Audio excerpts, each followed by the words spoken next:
Good morning. Welcome back to online classes. Sri Shivananda Bharati Independent PU College, Athani. Today we would like to discuss about the everything I need to know I learned in the forest, which was written by Vandana Shiva. It is an autobiographical article. We have already discussed about the most important things in a environmental moment. Those who have been struggling for the conservation of forest. For the last class itself, we discussed about how did the career of Vandana Shiva has taken diversion or, or started with the nature and conservation of forest, conservation of nature, love about the nature. The most prominent moment in the conservation of forest or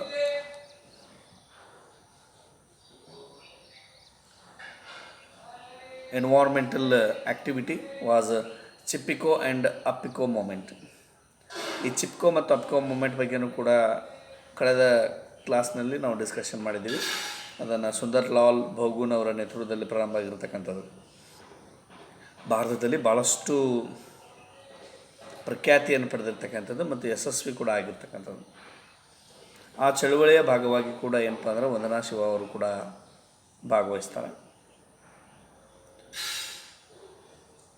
ಅವರು ಯಾವ ಥರನಾಗಿ ಚಿಪ್ಕೋ ಮೂಮೆಂಟಲ್ಲಿ ಭಾಗವಹಿಸಿದರು, ಆಮೇಲೆ ಅವ್ರಿಗೆ ಆಗಿರ್ತಕ್ಕಂಥ ಎಕ್ಸ್ಪೀರಿಯನ್ಸ್ಗಳು, ಅವರು ಮಹಿಳೆಯರಿಗೆ ಮಾಡಿರ್ತಕ್ಕಂಥ ಏನಪ್ಪ ಅಂತಂದ್ರೆ ಇನ್ಸ್ಪಿರೇಷನ್ಸ್ಗಳು,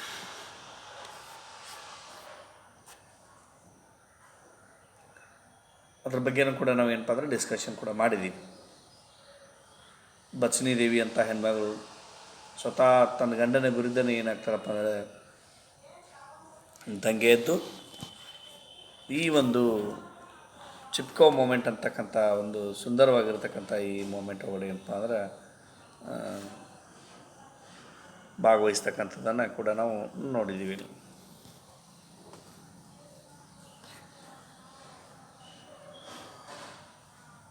ನಾವು we should study about the beyond monoculture. We should understand what is the meaning of monoculture in agriculture. Mono means single. Monoculture means growing single variety or single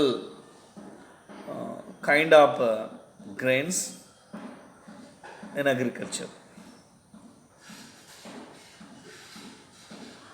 And this monoculture was very disastrous for the fertility of agriculture. Hence we should take care of that also.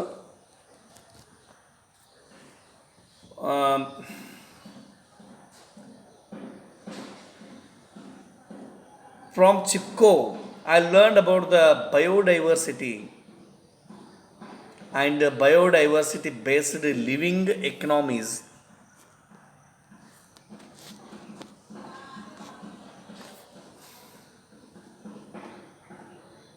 The production of both has become my life's mission.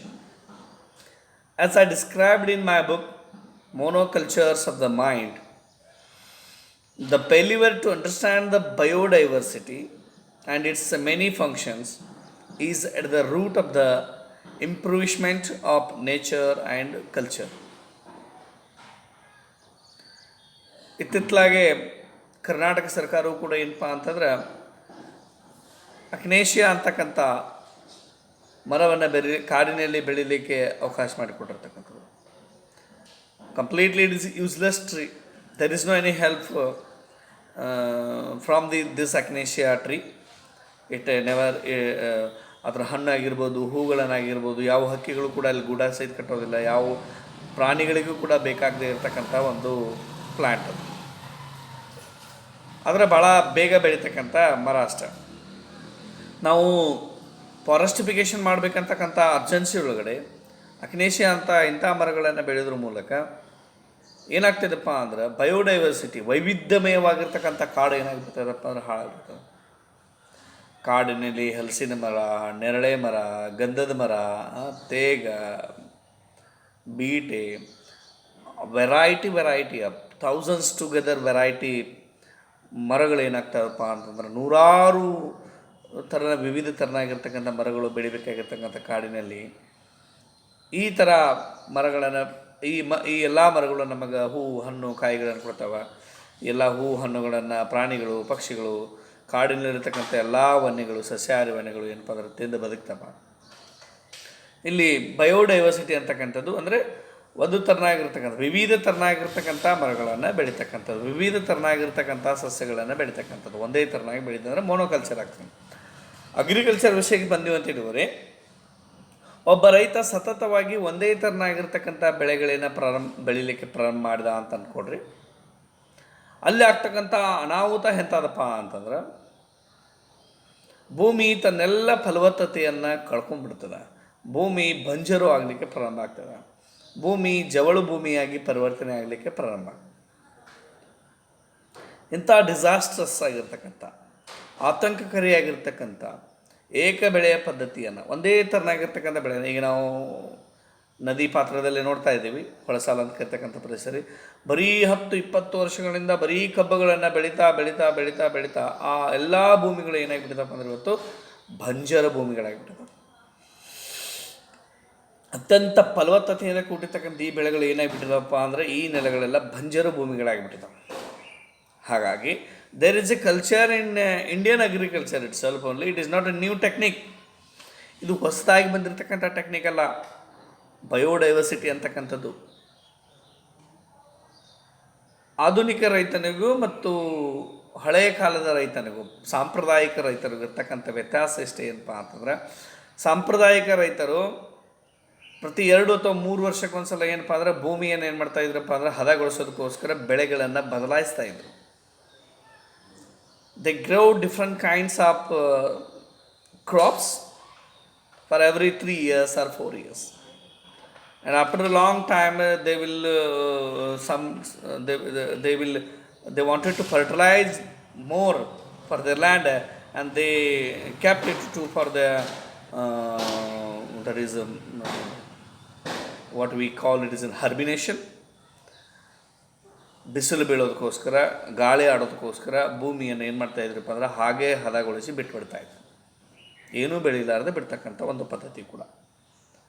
ಅಂದರೆ ಇಲ್ಲಿ ಬಿಸಿಲು, ಗಾಳಿ ಎಲ್ಲನೂ ಕೂಡ ಭೂಮಿಗೆ ಬೇಕಾಗಿರ್ತಕ್ಕಂಥದ್ದು.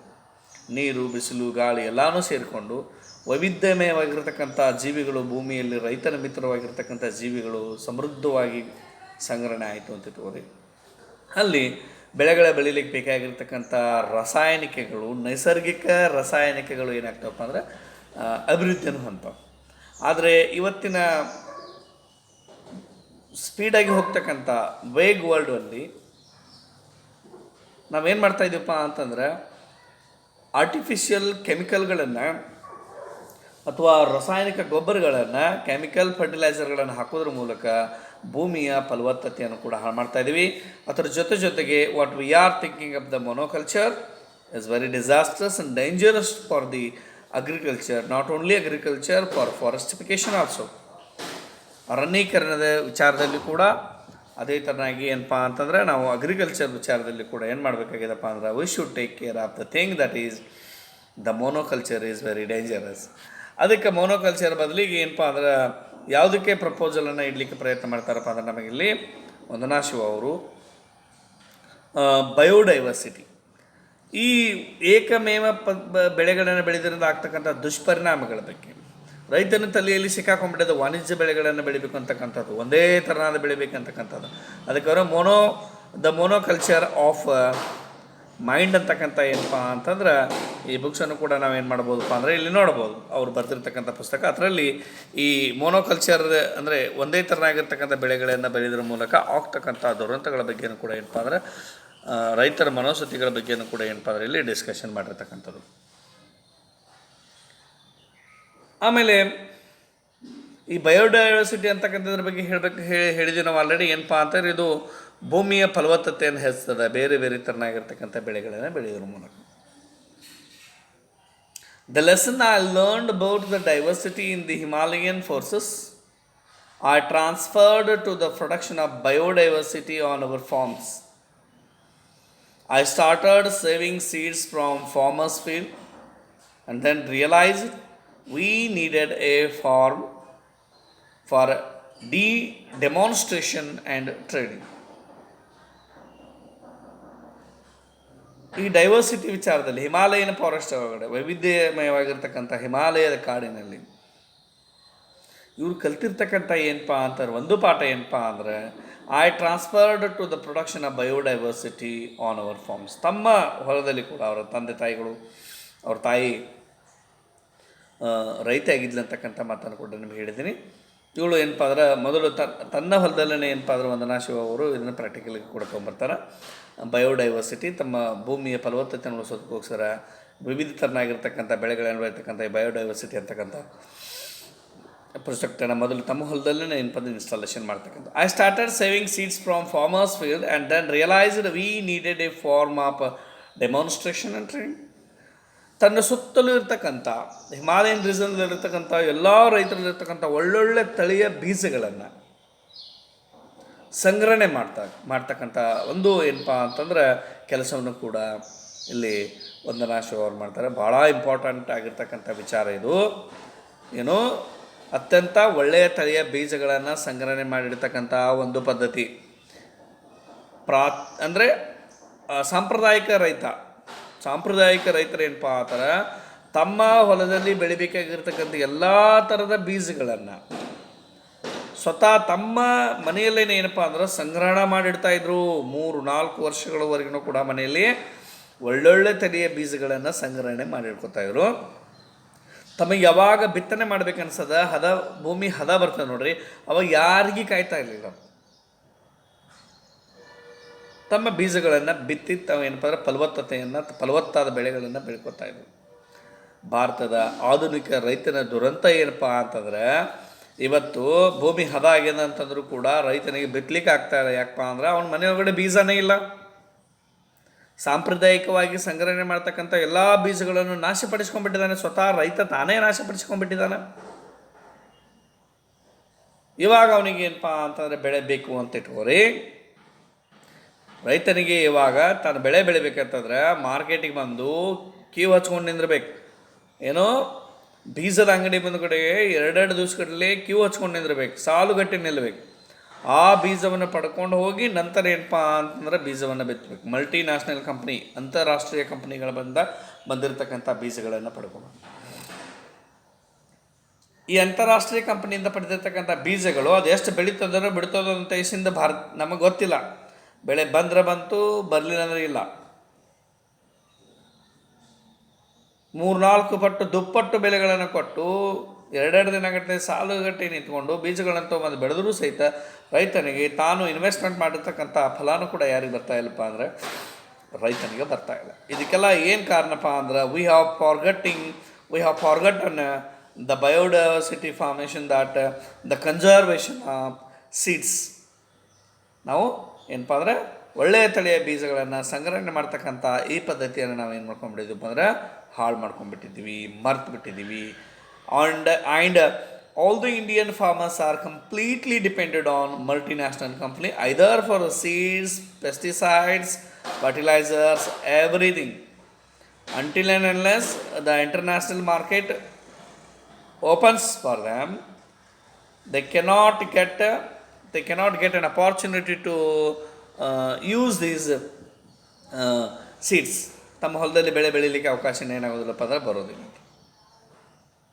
ಆ ಕಾರಣವನ್ನು ತಲೆಯಲ್ಲಿಟ್ಕೊಂಡು ವಂದನಾ ಶಿವ ಅವ್ರು ಏನು ಮಾಡ್ತಾರಪ್ಪ ಅಂದ್ರೆ ಒಳ್ಳೊಳ್ಳೆ ತಳಿಯ ಬೀಜಗಳಿಗೋಸ್ಕರ ರೈತರು ಎಲ್ಲೆಲ್ಲೋ ಹೋಗಿ ಏನಪ್ಪ ಅಂದ್ರೆ ಕಷ್ಟಪಡಬಾರ್ದು, ಮತ್ತು ಅದು ನಾಶನೂ ಕೂಡ ಆಗಬಾರ್ದು. ಎಷ್ಟೋ ತಳಿಯ ಬೀಜಗಳು ನಾಶ ಆಗಿ ಹೋಗಿಬಿಟ್ಟಿದ್ದಾವೆ. ಹಾಗಾಗಿ ಒಳ್ಳೊಳ್ಳೆ ತಳಿಯ ಭತ್ತದ ಬೀಜಗಳನ್ನೆಲ್ಲ ಏನು ಮಾಡ್ಕೊಂಡು ಹೋಗ್ತಾರಪ್ಪ ಅಂದ್ರೆ ಸಂಗ್ರಹಣೆ ಮಾಡ್ತಾರೆ. This was an very interesting and it was not a new thing. It is the traditional culture of Indian farmers, but rehabilitated.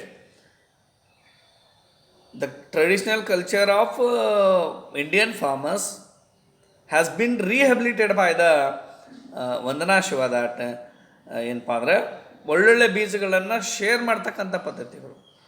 ರೈತರು ಒಳ್ಳೊಳ್ಳೆ ಬೀಜಗಳನ್ನು ಶೇರ್ ಮಾಡ್ತಕ್ಕಂಥದ್ದು ಅಂದರೆ ಒಂದು ಒಳ್ಳೆ ಥರ ಬೀಜ ಒಬ್ಬರ ರೈತರ ಹತ್ರ ಇದ್ದರೆ ಅವ್ರ ಹತ್ರ ನಾವು ಇಸ್ಕೊಂಬರ್ಬೇಕಾದ್ರೆ ಕಡ್ನ ಇಸ್ಕೊಂಬರ್ಬೇಕು, ದುಡ್ಡು ಕೊಟ್ಟು ಪರ್ಚೇಸ್ ಮಾಡ್ಕೊಂಬರೋದಲ್ಲ. ನಮ್ಮ ಹೊಲದಲ್ಲಿ ನಮ್ಮ ಗದ್ದೆಯಲ್ಲಿ ಆ ಬೀಜವನ್ನು ಬೆಳೆದ ನಂತರ, ಬೆಳೆ ಬೆಳೆದ ನಂತರ, ಫಸಲು ಬಂದ ನಂತರ ಅಥವಾ 2 ಪಟ್ಟು ಬೀಜವನ್ನು ಅಥವಾ ಅದಕ್ಕೊಂದಿಷ್ಟು ಇಂಟ್ರೆಸ್ಟನ್ನು ಸೇರಿಸಿ ಆ ಬೀಜಗಳನ್ನು ಏನು ಮಾಡಬೇಕಾಗ್ತದಪ್ಪ ಅಂದರೆ ಮತ್ತೆ ನಮಗೆ ಕೊಟ್ಟರೆ ದಾನ ಮಾಡಿರ್ತಕ್ಕಂಥ ರೈತನಿಗೆ ಕೊಡ್ತಕ್ಕಂಥ ಕಾರ್ಯವನ್ನು ಅನಾದಿ ಕಾಲದಿಂದಲೂ ಭಾರತದ ರೈತರಲ್ಲಿ ಇರ್ತಕ್ಕಂಥದ್ದು. It is an rural banking system ಅನ್ಕೋಬೋದು ನಾವು ಅದನ್ನು. Small kind of rural banking system. ತಮಗೇನು ಬೇಕಾಗ್ತದಲ್ಲ ಪಕ್ಕದ ರೈತರ ಹತ್ರ ಇಸ್ಕೊಂಬರೋದು, ನಮ್ಮ ಹತ್ರ ಇದ್ದದನ್ನು ಆ ರೈತರು ಕೊಡ್ತಕ್ಕಂಥದ್ದು. ಈ ಥರನಾಗಿರ್ತಕ್ಕಂಥ ಶೇರಿಂಗ್ ಸಿಸ್ಟಮು ಭಾರತದ ರೈತರಲ್ಲಿ ಇತ್ತು. ಬಟ್ ಅದನ್ನು ರಿಹ್ಯಾಬಿಲಿಟೇಷನ್ ಮಾಡ್ತಾರೆ, ಮರೆತು ಹೋಗಿಬಿಟ್ಟಿರ್ತಕ್ಕಂಥ ಈ ಪದ್ಧತಿಯನ್ನು ಮರು ಜಾರಿಗೆ ತರ್ತಾರೆ. Thus Navdanya farm was started in 1994 in the Doon valley. ನೆನ್ಪಿಟ್ಕೋಬೇಕಾಗಿರ್ತಕ್ಕಂಥದ್ದು. ಈ ಬೀಜ ಸಂಗ್ರಹಣೆ ಮಾಡೋದಕ್ಕೋಸ್ಕರನ, ರೈತರಿಗೆ ಒಳ್ಳೆ ಥರದ ಬೀಜಗಳನ್ನು ಒದಗಿಸೋದಕ್ಕೋಸ್ಕರನೇ ವಂದನಾ ಶಿವ ಅವರು 1994ರಲ್ಲಿ ಡೂನ್ ವ್ಯಾಲೆಯಲ್ಲಿ ನೆನ್ಪಿಟ್ಕೋಬೇಕು. ಕಳೆದ ಆ್ಯನಿಮಲ್ ಪರೀಕ್ಷೆಯಲ್ಲಿ ಕೂಡ ಈ ಪ್ರಶ್ನೆಯನ್ನು ಕೇಳಿರ್ತಕ್ಕಂಥದ್ದು. ಡೂನ್ ವ್ಯಾಲಿಯಲ್ಲಿ ಏನು ಮಾಡ್ಕೊಂಡು ಹೋಗಿ ಹಿಮಾಲಯದ ಡೂನ್ ವ್ಯಾಲಿಯಲ್ಲಿ ಉತ್ತರಾಖಂಡ ಪ್ರಾವಿನ್ಸಲ್ಲಿ ಬರ್ತಕ್ಕಂಥದ್ದು. ಅಲ್ಲಿ ನಮಗೇನಪ್ಪ ಅಂತಂದ್ರೆ ವಂದನಾ ಶಿವ ಅವರು ನವಧಾನ್ಯ ಫಾರ್ಮನ್ನು ಸ್ಟಾರ್ಟ್ ಮಾಡ್ತಾರೆ. ನವಧಾನ್ಯ ಫಾರ್ಮ್. ಈ ನವಧಾನ್ಯ ಫಾರ್ಮ್ ಏನು ಅಂತಂದರೆ ವೆರೈಟಿ ಒಳ್ಳೊಳ್ಳೆ ಥರವಾಗಿರ್ತಕ್ಕಂಥ ಬೇರೆ ಥರನಾಗಿರ್ತಕ್ಕಂಥ ಬೀಜಗಳನ್ನು ಸಂಗ್ರಹಣೆ ಮಾಡಿ ಅದನ್ನು ರೈತರಿಗೆ ತಲುಪಿಸ್ತಕ್ಕಂಥ ಕೆಲಸವನ್ನು ಏನಪ್ಪ ಅಂದ್ರೆ ಮಾಡ್ತಕ್ಕಂಥದ್ದು. This Navdanya farm is located in the lower elevation of Himalayan region of Uttarakhand province. And today we conserve and grow 630 varieties of rice. ಈ ಆರ್ಟಿಕಲನ್ನು ಬರೆಯುವಾಗ ವಂದನಾ ಶಿವ ಅವರು ಸುಮಾರು 630 ಒಳ್ಳೆಯ ತಳಿಯ ಭತ್ತದ ಬೀಜಗಳನ್ನು ಏನು ಮಾಡಿದಾರಪ್ಪ ಅಂತಂದರೆ ಸಂಗ್ರಹಣೆ ಮಾಡಿದ್ದಾರೆ. ಸುಮಾರು 150 ವೆರೈಟಿ 150 ವೆರೈಟೀಸ್ ಆಫ್ ವೀಟ್, ಗೋಧಿಯ ಬೀಜಗಳನ್ನು 150 ವೆರೈಟಿ ಗೋಧಿಯ ಬೀಜಗಳನ್ನು ರೆಡಿ ಮಾಡಿದ್ದಾರೆ. ದ 100 ಆಫ್ ಅದರ್ ಸ್ಪೀಸಸ್, ಮತ್ತು ಬೇರೆ ಥರ ನೂರಾರು ಥರದ ಬೀಜಗಳನ್ನು ಏನಪ್ಪ ಅಂದ್ರೆ ಸಂಗ್ರಹಣೆ ಮಾಡಿ ಈ ನವಧಾನ್ಯ ಫಾರ್ಮ್ ಒಳಗಡೆ ಏನಪ್ಪ ಅಂದ್ರೆ ಇಟ್ಟಿದ್ದಾರೆ. It had worked as a banking system. We practices and promote a biodiversity intensive form of farming that produces more food and nutrition per acre. ಅಂತಿಂಥ ಒಳ್ಳೊಳ್ಳೆ ಬೀಜಗಳನ್ನು ಸಂಗ್ರಹಣೆ ಮಾಡಿದ್ದಾರೆ. ಅತಿ ಕಡಿಮೆ ಜಾಗದಲ್ಲಿ ಹೆಚ್ಚು ಬೆಳೆಗಳನ್ನು ಬೆಳೀತಕ್ಕಂಥ, ಮತ್ತು ಆ ಬೆಳೆಗಳು ಯಾವ ಥರ ಇರಬೇಕು ಅಂದರೆ ಹೈ ನ್ಯೂಟ್ರಿಷನ್ ಇರಬೇಕು, ಒಳ್ಳೆಯ ನ್ಯೂಟ್ರಿಷನ್ ಇರತಕ್ಕಂಥ ಫುಡ್ ನಾವು ಬೆಳಿತೀವಿ ಅಂತಂದರೆ ನ್ಯೂಟ್ರಿಷನ್ ಇಲ್ಲದೆ ಇರತಕ್ಕಂಥ ಫುಡ್ಗಳನ್ನು ಬೆಳೆದು ಅದು ಉಪಯೋಗಕ್ಕಿಲ್ಲ. ದೇಶದ ಜನರ ಆರೋಗ್ಯ ಸ್ಥಿತಿ ಏನಾಗ್ತದಪ್ಪ ಅಂದರೆ ಹದಗೆಡ್ತದೆ. The conservation of biodiversity is therefore also the answer to the food and nutrition crisis. ಭಾರತದಂಥ ಅತಿ ಹೆಚ್ಚು ಜನಸಂಖ್ಯೆ ಹೊಂದಿರತಕ್ಕಂಥ ದೇಶದಲ್ಲಿ ಸುಮಾರು 40% ಜನ ಏನಪ್ಪ ಅಂದರೆ ಆಹಾರ ನ್ಯೂಟ್ರಿಷನ್ ಇಲ್ಲದೆ ಇರತಕ್ಕಂಥ ಆಹಾರದಿಂದ ಬಳಲ್ತಾ ಇದ್ದಾರೆ. ಒಳ್ಳೆ ಫಲವತ್ತಾಗಿ ನ್ಯೂಟ್ರಿಷನ್ ಇರ್ತಕ್ಕಂಥ ಏನು ಸಿಗ್ತಾ ಇಲ್ಲಪ್ಪ ಅಂದರೆ ಆಹಾರ ಸಿಗ್ತಾ ಇಲ್ಲ. ಇನ್ನು ಎಷ್ಟೋ ಪರ್ಸೆಂಟ್ ಜನರಿಗೆ ಏನು ಆಹಾರನೇ ಸಿಗ್ತಾ ಇಲ್ಲ. ಅಂದರೆ scarcity of food and specially scarcity of nutrition food problem ಇದೆ. ಅಂಥದ್ರಲ್ಲಿ ನಾವು ನ್ಯೂಟ್ರಿಷಿಯಸ್ ಫುಡ್ಗಳನ್ನು ಬೆಳೆಯೋದ್ರ ಮೂಲಕ, ಆಹಾರ ಧಾನ್ಯಗಳನ್ನು ಬೆಳೆಯೋದ್ರ ಮೂಲಕ ಭಾರತದ ಈ ಕುಂದುಕೊರತೆಯನ್ನು ಕೂಡ ದೇಶದ ಅಭಿವೃದ್ಧಿಗೆ ಏನಪ್ಪ ಅಂದ್ರೆ ನಾವು ಬಳಸ್ಕೋಬೋದು ಅಂತಕ್ಕಂಥ ಒಂದು ವಿಚಾರ ಕೂಡ ಯಾರದಪ್ಪ ಅಂದ್ರೆ ವಂದನಾ ಶಿವ ಅವ್ರದ್ದು. Navadanya, the movement for biodiversity, conservation and organic farming that I asked in 1987 and is spreading. So far we have worked with the farmers to set up more than 100 community seeds banks across India. ನವಧಾನ್ಯ form ಅಂತಕ್ಕಂಥ ಒಂದು ದೊಡ್ಡ ಚಳುವಳಿಯಾಗಿ ಏನಾಗ್ತದಪ್ಪ ಅಂದ್ರೆ ಪರಿವರ್ತನೆ ಆಗ್ತದೆ. ವೈವಿಧ್ಯಮಯವಾಗಿರ್ತಕ್ಕಂಥ ಏನಪ್ಪ ಅಂತಂದರೆ ಬೀಜಗಳನ್ನು ಸಂಗ್ರಹಣೆ ಮಾಡೋದಲ್ದನ ಆರ್ಗ್ಯಾನಿಕ್ ಫಾರ್ಮಿಂಗ್, ಸಾವಯವ ಕೃಷಿಯನ್ನು ಮಾಡೋದಕ್ಕೋಸ್ಕರ ಉತ್ತೇಜನ ನೀಡ್ತಕ್ಕಂಥ ಕೆಲಸವನ್ನು ಕೂಡ ಈ ನವಧಾನ್ಯ ಫಾರ್ಮ್ ಏನಾಗ್ತದೆ ಮಾಡ್ತದೆ. ರಾಸಾಯನಿಕಗಳನ್ನು ಬಳಸಲಾರ್ದೆ ಏನು ಮಾಡಬೇಕಾಗಿದೆಪ್ಪ ಅಂದರೆ ನಮಗೆ ಬೆಳಿಬೇಕು ಆಗಿರ್ತಕ್ಕಂಥದ್ದು. And so far we are worked with the farmer to set up the more than 100 community seed banks across India. ಭಾರತದಾದ್ಯಂತ ಈ ನವಧಾನ್ಯ ಫಾರ್ಮ್ ಈ ಸೀಡ್ ಬ್ಯಾಂಕ್ಗಳನ್ನು ಅಂದರೆ ಬೀಜದ ಬ್ಯಾಂಕ್ಗಳನ್ನು ನಾನು ಅವಾಗಲೇ ಹೇಳಿದೆ ನಿಮಗೆ, ಸೇವಿಂಗ್ ಸಿಸ್ಟಮ್ ಮಾಡ್ತಕ್ಕಂಥದ್ದು. ಇಲ್ಲಿ ರೊಕ್ಕದ ಬ್ಯಾಂಕ್ಗಳಿದೆಯಲ್ಲ ಅದೇ ಥರನಾಗಿ ಏನಪ್ಪ ಅಂದರೆ ಸೀಡ್ ಬ್ಯಾಂಕ್ಗಳನ್ನು ಮಾಡ್ತಾರೆ. ಒಳ್ಳೊಳ್ಳೆ ವೆರೈಟಿ ಏನಪ್ಪ ಅಂದರೆ ಬೀಜಗಳನ್ನು ರೈತರಿಗೆ ಒದಗಿಸ್ಕೊಡೋದು, ಅದಕ್ಕೊಂದಿಷ್ಟು ಸೇರಿಸಿ ಮತ್ತೆ ರೈತರ ಕಡೆಯಿಂದ ದುಡ್ಡಿಗೆ ಮಾರಂಗಿಲ್ಲ, ಆ ಒಳ್ಳೆಯ ವೆರೈಟಿ ಬೆಳೆದಿರ್ತಕ್ಕಂಥ ಬೆಳೆಯನ್ನು ಮತ್ತೆ ಬ್ಯಾಂಕಿಗೆ ಏನಪ್ಪ ಅಂದರೆ ಒಂದಿಷ್ಟು ಸೇರಿಸಿ ಏನಪ್ಪ ಅಂದರೆ ಬ್ಯಾಂಕಿಗೆ ಕೊಡ್ತಕ್ಕಂಥದ್ದು. We have saved more than 3000 rice variety. 3000 ಭತ್ತದ ಬೀಜಗಳ ವೆರೈಟಿಗಳನ್ನು ರಕ್ಷಣೆ ಮಾಡಿದ್ದಾರೆ. ಈ ನವಧಾನ್ಯ ಫಾರ್ಮ್ ಬ್ಯಾಂಕ್ಗಳು 100 ಬ್ಯಾಂಕ್ಗಳನ್ನು ಭಾರತದಾದ್ಯಂತ ಏನಪ್ಪ ಅಂದರೆ ತೆಗೆದಿರ್ತಕ್ಕಂಥದ್ದು. We also help farmers make a transition from fossil fuel and chemical based monocultures to biodiverse ecological system nourished by the sun and the soil. ಇಲ್ಲಿ ನೋಡಿರಿ ಮತ್ತೇನಪ್ಪ ಅಂದ್ರೆ ರೈತರಿಗೆ ಮತ್ತು ಏನು ಸಹಾಯ ಮಾಡ್ತಾರಪ್ಪ ಅಂತಂದ್ರೆ ಫಾಸಿಲ್ ಫ್ಯೂಯಲ್ಗಳನ್ನು ಬಿಟ್ಟು ನಾವು ಏನಪ್ಪ ಅಂತಂದ್ರೆ ಈ ನೈಸರ್ಗಿಕವಾಗಿ ಸಿಗ್ತಕ್ಕಂಥ ರಿನ್ಯೂವೇಬಲ್ ಫ್ಯೂಯಲ್ಗಳನ್ನು ಬಳಸ್ತಕ್ಕಂಥದ್ದು, ಸೋಲಾರ್ ಎನರ್ಜಿಗಳನ್ನು ಬಳಸ್ತಕ್ಕಂಥದ್ದು, ಈ ಥರನಾಗಿರ್ತಕ್ಕಂಥದ್ದು ಏನಪ್ಪ ಅಂದರೆ ಅದನ್ನು ಕೂಡ ಕಲಿಸ್ತಾರೆ. ಮೊನೋಕಲ್ಚರ್ನಿಂದ ಏಕ ಬೆಳೆ ಬೆಳೀತಕ್ಕಂಥ ಪದ್ಧತಿಯಿಂದ ಆಗ್ತಕ್ಕಂಥ ಹಾನಿಯ ಬಗ್ಗೆ ತಿಳುವಳಿಕೆಯನ್ನು ಹೇಳೋದ್ರ ಜೊತೆಗೆ ಬಯೋಡೈವರ್ಸಿಟಿ ಅಂದರೆ ವೈವಿಧ್ಯಮಯವಾಗಿರ್ತಕ್ಕಂಥ ಬೆಳೆಗಳನ್ನು ಬೆಳೆಯೋದ್ರ ಜೊತೆಗೆ ಏನಪ್ಪ ಆ ಥರ ಭೂಮಿಯ ಫಲವತ್ತತೆಯನ್ನು ಹೆಚ್ಚು ಮಾಡಿದ್ರು ನಿಸರ್ಗದ ನಿಯಮವನ್ನು ಏನಪ್ಪ ಅಂದ್ರೆ ಉಳಿಸ್ತಕ್ಕಂಥ ಕಾರ್ಯವನ್ನು ಕೂಡ ಏನು ಮಾಡ್ತಾರಪ್ಪ ಅಂದ್ರೆ ವಂದನಾಶಿವರು ಮಾಡ್ತಾರೆ. ಭೂಮಿಯ ನರಿಶ್ಮೆಂಟ್ ಮಾಡ್ತಕ್ಕಂಥದ್ದು ಕೆಲಸವನ್ನು ಕೂಡ ಮಾಡ್ತಾರೆ. ಇಲ್ಲಿ ಸಾಮಾನ್ಯವಾಗಿ ಮಣ್ಣನ್ನು ಸೂರ್ಯನಿಂದ ಏನಪ್ಪ ಅಂದ್ರೆ ಮಣ್ಣನ್ನು ಸಂರಕ್ಷಣೆ ಮಾಡ್ತಕ್ಕಂಥ ಕೆಲಸ ಈ ಬಯೋಡೈವರ್ಸಿಟಿಯಿಂದ ಆಗ್ತದೆ ಅಂತಕ್ಕಂಥ ಮಾತನ್ನು ಕೂಡ ಇಲ್ಲಿ ನಮಗೇನಪ್ಪ ಅಂದ್ರೆ ವಂದನಾಶಿವರು ಹೇಳ್ತಾರೆ. Biodiversity has been my teacher of abundance and freedom of cooperation and mutual giving. Biodiversity ಅಂತಕ್ಕಂಥದ್ದು ಬರೀ ವೈವಿಧ್ಯಮಯವಾಗಿರ್ತಕ್ಕಂಥ ಬೆಳೆಯನ್ನು ಬೆಳೀತಕ್ಕಂಥದ್ದಲ್ಲ, ಇಲ್ಲಿ ನಿಸರ್ಗದಿಂದನೇ ಪಾಠವನ್ನು ಕಲಿತಾರೆ. ಯಾರಪ್ಪ ಅಂತಂದರೆ ವಂದನಾಶಿವ ಅವರು. ನಿಸರ್ಗವನ್ನು ನೋಡಿ ನಾವು ಕಲಿಬೇಕಾಗಿರ್ತಕ್ಕಂಥ ಪಾಠ ಭಾಳಷ್ಟಿಲ್ಲ. ಬಯೋಡೈವರ್ಸಿಟಿದಿಂದನೇ ಏನಪ್ಪ ಅಂತಂದರೆ ಕಲಿತಕ್ಕಂಥ ಪಾಠ ಏನಪ್ಪ ಅಂತಂದ್ರೆ ಸ್ವಚ್ಛಂದವಾಗಿರ್ತಕ್ಕಂಥ ಸ್ವತಂತ್ರವಾಗಿ ಯಾರ ಮೇಲೂ ಡಿಪೆಂಡ್ ಆಗದೆ ಇರ್ತಕ್ಕಂಥ ಬದುಕ್ತಕ್ಕಂಥ ಜೀವ. ಬೀಜಕ್ಕೋಸ್ಕರ ಅಲ್ದಾಡ್ದಾಗೋದು, ಗೊಬ್ಬರಕ್ಕೋಸ್ಕರ ಅಲ್ದಾಡ್ತಕ್ಕಂಥದ್ದು, ರೈತರು ಇನ್ನೊಬ್ಬರ ಮುಂದೆ ಕೈ ಚಾಚ್ಕೊಂಡು ನಿಂದಿರಬಾರ್ದು ಅನ್ನೋ ಕಾರಣಕ್ಕೋಸ್ಕರ ಸ್ವತಂತ್ರವಾಗಿರಬೇಕು. ಅಂದರೆ ತಾವೆಲ್ಲ ಬೀಜಗಳನ್ನು ಸಂರಕ್ಷಣೆ ಮಾಡಿಕೊಂಡು ವೆರೈಟಿ ಬೀಜಗಳನ್ನು ಬೆಳೀತಾ ತಮ್ಮ ಭೂಮಿಯ ಫಲವತ್ತತೆಯನ್ನು ಹೆಚ್ಚಿಸ್ಕೊಂಡು ಹೋಗಬೇಕಾಗಿರ್ತಕ್ಕಂಥದ್ದು. ಆ್ಯಂಡ್ ಕೋಆಪ್ರೇಷನ್, ಒಬ್ರಿಗೊಬ್ರು ನಾವು ಭೂಮಿಗೆ ಕೋಆಪ್ರೇಷನ್ ಮಾಡಿದ್ವಿ ಅಂದರೆ ಭೂಮಿ ನಮಗೆ ಕೋಆಪ್ರೇಷನ್ ಮಾಡ್ತದೆ. ಮತ್ತೊಬ್ಬ ರೈತನಿಗೆ ನಾವು ಕೋಆಪ್ರೇಟ್ ಮಾಡಿದ್ವಿ ಅಂತೇಳಿ ಆ ರೈತರು ನಮಗೆ ಕೋಆಪ್ರೇಟ್ ಮಾಡ್ತಾರೆ. ಇಲ್ಲಿ ನಿಸರ್ಗ ಜೊತೆಗೆ ಕೋಆಪ್ರೇಷನ್ ಇರ್ತಕ್ಕಂಥದ್ದು. ನಿಸರ್ಗವನ್ನು ನಾವು ರಕ್ಷಣೆ ಮಾಡಿದೆವು ಅಂತೇಳಿ ನಮ್ಮ ಫಲವತ್ತಾದ ಭೂಮಿಯನ್ನು ನಾವು ರಕ್ಷಣೆ ಮಾಡಿದೆವು ಅಂತ ಇಟ್ಟೋರಿ, ಆ ಫಲವತ್ತಾದ ಭೂಮಿ ನಮ್ಮನ್ನು ಕೂಡ ರಕ್ಷಣೆ ಮಾಡ್ತದೆ. ಅಂದರೆ ಇಲ್ಲಿ ಮ್ಯೂಚುವಲ್ ಗಿವಿಂಗ್ ಆ್ಯಂಡ್ ಟೇಕಿಂಗ್. ನಾವು ಭೂಮಿಗೆ ಕೊಟ್ಟಿವಿ ಅಂತ ಇಟ್ಕೋರಿ ಅದ್ರ ಡಬಲ್ ನಮಗೆ ಕೊಡ್ತದೆ, ಮತ್ತು ನಾವು ಭೂಮಿಗೆ ಮತ್ತೆ ಕೊಟ್ಟು ನಿಸರ್ಗ ಕೊಟ್ಟು ಅದ್ರ ಡಬಲ್ ಮತ್ತೆ ನಮಗೆ ಕೊಡ್ತದೆ. It's a mutual sharing system ಬಯೋಡೈವರ್ಸಿಟಿಯಲ್ಲಿ. ಇದು ಭಾಳ ಮುಖ್ಯವಾಗಿರ್ತಕ್ಕಂಥ ಈ ಪಾಠನ ನಾವೇನಪ್ಪ ಅಂದ್ರೆ ಮನುಷ್ಯರು ಕಲಿಬೇಕಾಗಿರ್ತಕ್ಕಂಥದ್ದು. ನಮ್ಮಲ್ಲಿ ಹೊಂದಾಣಿಕೆಯಾಗಿ ಬೆಳೆಯಾಗ್ತಕ್ಕಂಥದ್ದು.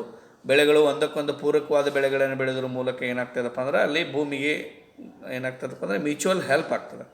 ಆ ಮ್ಯೂಚುವಲ್ ಹೆಲ್ಪ್ನ ತನ್ನಲ್ಲಿರ್ತಕ್ಕಂಥ ಫಲವತ್ತತೆಯನ್ನು ವೃದ್ಧಿ ಮಾಡ್ಕೊಂಡು ಹೋಗ್ತದೆ.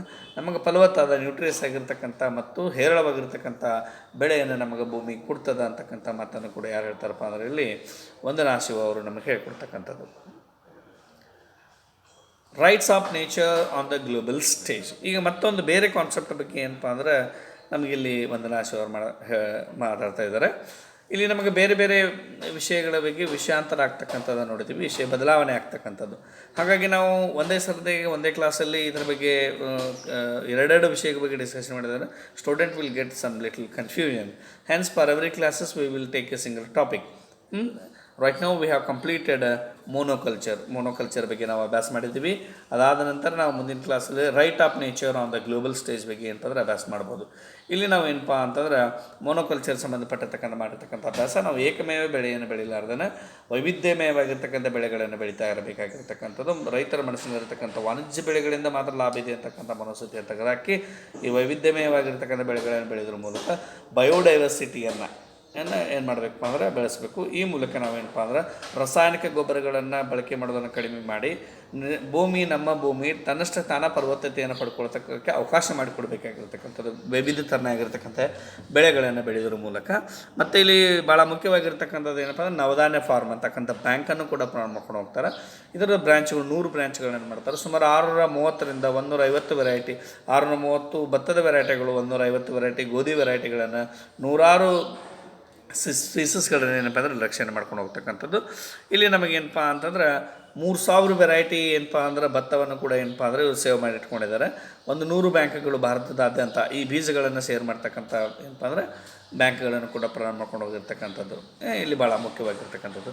ಹಾಗಾಗಿ ಇಲ್ಲಿ ನಮಗೆ ಬಯೋಡೈವರ್ಸಿಟಿ ಇಂಪಾರ್ಟೆನ್ಸ್ ಬಗ್ಗೆ ನಮಗೇನಪ್ಪ ಅಂದರೆ ಇದ್ರ ಗುರುತಿಸ್ಕೊಂಡು ಹೋಗ್ತಾರೆ. ಮೋನೋಕಲ್ಚರ್ ಇನ್ ದ ಮೈಂಡ್, ರೈತರಲ್ಲಿ ಏಕಮೇವ ಬೆಳೆ ಬೆಳೀತಕ್ಕಂಥ ಒಂದೇ ಥರನಾಗಿರ್ತಕ್ಕಂಥ ವಾಣಿಜ್ಯ ಬೆಳೆಗಳನ್ನು ಬೆಳೀತಕ್ಕಂಥ ಮನೋಸ್ಥಿತಿಗಳಿಂದ ಅವರನ್ನು ಏನು ಮಾಡಬೇಕಾಗಿದ್ದಪ್ಪ ಅಂದರೆ ನಾವು ಬದಲಾಯಿಸಬೇಕಾಗಿದೆ.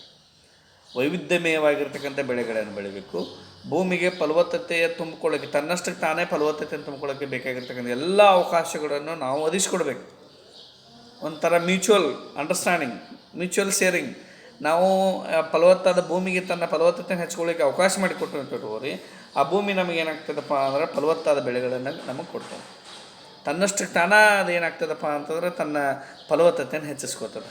ಯಾವುದೇ ಕಾರಣಕ್ಕೂ ನಾವು ರಾಸಾಯನಿಕಗಳನ್ನು ಬಳಸಲಾರ್ದೇ ಬೆಳೆಯನ್ನು ವ್ಯವಸ್ಥಿತವಾಗಿ ಬೆಳೆದ್ರೆ ಒಂದು ಬೆಳೆ ಆದ ನಂತರ ಮತ್ತೊಂದು ಪೂರಕವಾಗಿರ್ತಕ್ಕಂಥ ಬೇರೆ ಬೇರೆ ಬೆಳೆಗಳನ್ನು ಬದಲಾಯಿಸ್ಕೊಂತ ಹೋದ್ರೆ ಅದು ತನ್ನಷ್ಟಕ್ಕೆ ಏನಪ್ಪ ಅಂದರೆ ತನ್ನ ಫಲವತ್ತತೆಯನ್ನು ಭೂಮಿ ಹೆಚ್ಚಿಸ್ಕೊಳ್ತದೆ ಮತ್ತು ಇಳುವರಿಯನ್ನು ಕೂಡ ಜಾಸ್ತಿ ಮಾಡ್ತಕ್ಕಂಥದ್ದು. ಮತ್ತು ಅತ್ಯಂತ ಫಲವತ್ತಾದ ಇಳುವರಿಯನ್ನು ಜಾಸ್ತಿ ಕೊಡ್ತಕ್ಕಂಥ ಒಳ್ಳೆಯ ವೆರೈಟಿಯ ಬೀಜಗಳನ್ನು ರೈತರು ಏನು ಮಾಡ್ಕೋಬೇಕಾಗ್ತದಪ್ಪ ಅಂದರೆ ಸಂಗ್ರಹಣೆ ಮಾಡಿಟ್ಕೋಬೇಕಾಗಿರ್ತಕ್ಕಂಥದ್ದು. ಇದು ಹೊಸದಾಗಿರ್ತಕ್ಕಂಥ ವಿಚಾರ ಅಲ್ಲ. ಸಾಂಪ್ರದಾಯಿಕ ರೈತರು ಈ ಸಂಗ್ರಹಣೆ ಒಳ್ಳೊಳ್ಳೆ ಬೀಜಗಳ ಸಂಗ್ರಹಣೆ ಮಾಡ್ತಕ್ಕಂಥ ರೂಢಿಯಲ್ಲಿದ್ದಾರೆ.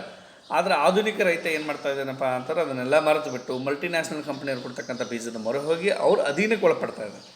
ಅವನ ಸ್ವಾತಂತ್ರ್ಯವನ್ನು ಕಸ್ಕೊಂಡ್ಬಿಟ್ಟಿದ್ದಾರೆ. ಮತ್ತು ಆ ಸ್ವಾತಂತ್ರ್ಯವನ್ನು biodiversity has been my teacher, abundance of freedom ಅಂತ ಹೇಳ್ತಾರೆ. ಅವ್ರು ಏನಪ್ಪ ನಮ್ಮ ಆ ಸ್ವಾತಂತ್ರ್ಯವನ್ನು ಮತ್ತೆ ಪಡ್ಕೋಬೇಕು. ರೈತರು ಸ್ವತಂತ್ರವಾಗಿರಬೇಕು ಮತ್ತು ಕೋಆಪರೇಟಿವ್ ಆಗಿರಬೇಕು. ಮ್ಯೂಚುವಲ್ ಅಂಡರ್ಸ್ಟ್ಯಾಂಡಿಂಗ್ನಿಂದನೂ ಕೂಡ ನಾವು ಮ್ಯೂಚುವಲ್ ಗೇಮಿಂಗ್ ಅಂದರೆ ನಾವು ಕೊಡೋದು ತೊಗೊಳ್ತಕ್ಕಂಥ ಈ ವ್ಯವಸ್ಥೆಯನ್ನು ಕೂಡ ನಾವೇನು ಮಾಡ್ಬೋದು ಚೆನ್ನಾಗಿ ರೂಢಿಸ್ಕೋಬೇಕಾಗಿರ್ತಕ್ಕಂಥದ್ರ ಬಗ್ಗೆ ಮಹತ್ವವನ್ನು ಇಲ್ಲಿ ವಂದನಾ ಶಿವ ಅವರು ನಮಗೆ ಹೇಳ್ಕೊಡ್ತಾ ಇದ್ದಾರೆ. ಸೊ ಮುಂದಿನ ಕ್ಲಾಸಲ್ಲಿ ನಾವೇನು ಮಾಡೋಣಪ್ಪ ಅಂತಂದ್ರೆ right of nature on the global stage ಬಗ್ಗೆ ಏನಪ್ಪ ಅಂತಂದ್ರೆ ನಾವು ಡಿಸ್ಕಷನ್ ಮಾಡೋಣ. ಈ ಮೇಲೆ ತಿಳಿಸಿರ್ತಕ್ಕಂಥ ಕ್ಲಾಸಿಗೆ ಬಂದುಬಿಟ್ಟಿರ್ತಕ್ಕಂಥ ನಮಗೆ ಏನಾದರೂ ಕನ್ಫ್ಯೂಷನ್ಸ್ಗಳಿದ್ದು ಅಂದರೆ ಏನಾದರೂ ಡೌಟ್ಸ್ಗಳಿದ್ದು ಅಂತಂದ್ರೆ ನಿಮಗೇನಾದರೂ ಅರ್ಥ ಆಗಿರಲಿಲ್ಲ ಅಂತಂದ್ರೆ ಅದ್ರ ಬಗ್ಗೆ ನೀವೇನು ಮಾಡಬೇಕಪ್ಪ ಅಂದರೆ ಕಾಮೆಂಟ್ ಮಾಡಿ, ಇಲ್ಲ ಅಂತಂದರೆ ನನಗೆ ಮೆಸೇಜ್ ಮಾಡಿರಿ, ಇಲ್ಲಾಂದ್ರೆ ಫೋನ್ ಮಾಡಿ ನಿಮ್ಮ ಡೌಟ್ಸ್ಗಳನ್ನು ಕ್ಲಾರಿಫೈ ಮಾಡಿಕೊಡ್ರಿ ಅಂತ ಹೇಳ್ತಾ ಇವತ್ತಿನ ಕ್ಲಾಸನ್ನು ಮುಗಿಸ್ತಾ ಇದ್ದೀನಿ. ಜೈ ಹಿಂದ್, ಧನ್ಯವಾದ.